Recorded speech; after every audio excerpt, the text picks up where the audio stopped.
បានទិញដីកម្ពុជារបស់ខ្ញុំខ្មែរទូស្ដាប់មិនអើយសិនទៅស្លៀកពៀនទឹកដីកងចៅកម្ពុជាទឹកដីអង្គចាកម្ពុជាទឹកដីដងចាผู้ស្ត្រីតែចង់បាន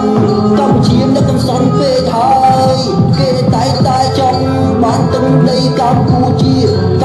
រួមគ្នាថែរក្សាគេតំណែងពីដូនតាកម្ពុជាខ្ញុំអើយនាងបញ្ជាអង្គចាមានអ្វីត្រៀមទុំគេតែចង់បានសំលឹងចង់បានមានទាំងរាប់ធម៌ទៅ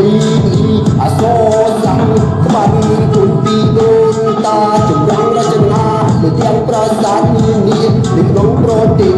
កម្ពុជាជាសម្បត្តិរំធម៌សល់ពីដូនតាដែលលោកបន្សល់ទុកឲ្យកូនខ្មែរជំនាន់ក្រោយថែរក្សាបន្តខ្មែររួមគ្នាខ្មែរខ្លាំង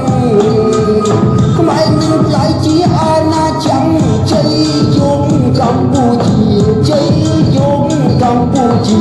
ទឹកដីដ៏អស្ចារ្យលើទឹកដីសុវណ្ណភូមិរបស់កម្ពុជាខ្ញុំ I love you hello dear I love you hello dear la la la យ៉ាងរកធម៌ប្រពៃណីអសរសាស្ត្រក្បាច់គុណពីដូនតាចម្រាំងរចនាលើ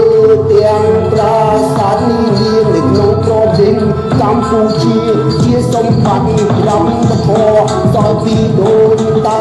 ដែលលោកបន្សល់ទុកឲ្យកូនខ្មែរជំនាន់ក្រោយថែរក្សាខ្មែររួមគ្នាខ្មែរខ្លាំងខ្មែរនឹងខ្លាយជាអាណាចក្រជ័យយងកម្ពុជាជ័យ